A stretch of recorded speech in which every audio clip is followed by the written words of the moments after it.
To me, porn is a drug. These words belong to Alex, a porn-consuming young man, which I interviewed for my co-author book on how porn affects our health. He was 6 years old when he first stumbled upon porn. And the images were so strong, he told me, he even had trouble sleeping afterwards. Today, he is 19 and still haven't been able to quit porn. It's like having sober periods with relapses, he explained, where I need more and more aggressive porn to experience the same kick.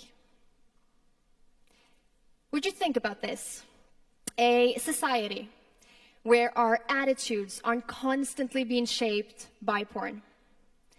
A society where porn doesn't get to set the standard for our sexuality, our relationships, our attitudes, before we even have a chance to explore these amazing things for ourselves. To many nowadays, porn is the #1 teacher on sex education. And if that's the case, it's only fair that we ask ourselves, what curriculum does this teacher use? In 2012, Natalie Purcell, who's a PhD in sociology from the University of California, did a content analysis where she looked at over 100 of the roughly 250 most popular and best-selling porn movies. She found aggressive, abusive, and coercive acts in almost every single movie. The analysis also showed how porn, ever since the 70s, has become increasingly more aggressive and humiliating. And by the end of the time period that was analyzed, which was the 2000s, acts like ATM, gagging, double penetration, and even choking were included in almost every single movie. Now, ATM is not the money machine. It's actually an act called ass to mouth, meaning that the penis first enters the anus and then it goes directly into the mouth. And gagging is an act where the penis goes so far down the throat that basically your gag reflexes will start to kick in. Also, about 5 out of 10 scenes contained verbal aggression, which then primarily was defined as name-calling, where the most common names that were used were bitch and slut. Most of the people that were exposed to this aggression were women. And what was their typical response to this aggression, you think? Almost everyone reacted either positive or neutral, almost never negative. Let's apply this to everyday life, shall we? Let's say I'd given you a gentle stroke on the cheek. I'd probably see a smile on your face. Had I instead slapped you, you would perhaps not be as happy with me. Am I right? Yeah, I would assume. In porn, the typical response to aggression is precisely the opposite of what you would otherwise expect in real life. In real life, you will be mad at me for slapping you, but in porn, either you remain neutral or you even groan and ask for more. We just have to stop here for a second and consider the message that this is sending. What pressure, what norms, what standards is created from this? I once met with a guy who shared his concerns about his girlfriend never screaming and moaning like they do in porn. And he goes, "What am I doing wrong?" And then he says, "You know what? Maybe I should try to strangle her. That she will probably enjoy." I've educated on this issue for about 10 years now. I met with kids from the ages of 5 and 6 whom stumble upon pornography. And I met with young girls comparing themselves to the very often extreme standards set by porn, thinking they aren't good enough, not pretty enough, not sexy enough.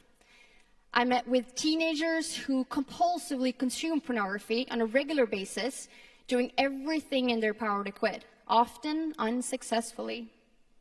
And I met with guys so eager to please and so eager to perform just like they do in porn.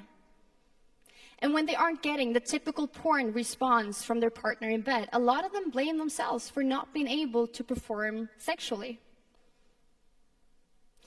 I mean, are we getting this? This is actually what porn can do to us. Now, not all, of course, who consume pornography will go out and sexually assault someone. That's not what we're saying here. But the fact remains that for an alarming amount of sex offenders, porn was a triggering factor, leading them to be less sensitive to sexual aggression. This is not rocket science. This is basic human psychology. What we see often, we get used to. And the study showed how compulsive porn users have real similarities on several levels to those addicted to drugs. The image that you see here is an illustration of a brain scan image that shows the brain activity of healthy volunteers when shown pornography versus compulsive users. And as you can see, when the compulsive users were shown porn, their response was much higher, indicating that they were both more triggered by the porn shown to them and that they also experienced a stronger urge for porn. So the compulsive users had a greater wanting for porn, but they still did not have a higher sexual desire and the liking for it, which is a finding that should debunk the myth that those who are compulsive porn users must simply be people with a greater sexual desire. Also, having a wanting for something but not a liking for it is a finding that really fits like a glove with the current definition of addiction. So, do you want a solution? Yeah, I can sense that. I mean, I really think it's so important that we talk porn, okay? With education as one of our main strategies, we're going to start the conversation about porn. We are going to talk to our students, kids, colleagues, teachers, family members, neighbors, whoever wants to listen to us. We must include a critical discussion about porn in schools, in workplaces, in locker rooms, at home, just like we disrupted the idea that smoking was just a harmless and a social thing to do. And just like we're teaching critical thinking about media and advertisement, we are going to disrupt old ideas and beliefs about porn and start teaching critical thinking about it. With education and conversation that creates awareness, we are going to equip the next generation with a mindset that won't make them easy targets.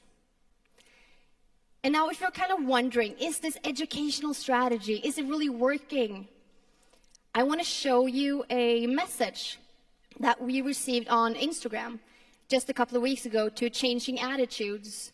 Now let me read this to you because it is pretty awesome.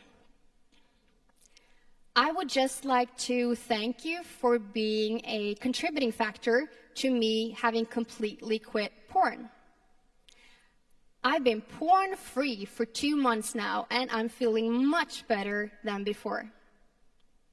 Also, I feel I'm no longer contributing to an offensive and obnoxious industry. How awesome is this, right? To me, this is what it's all about, yeah.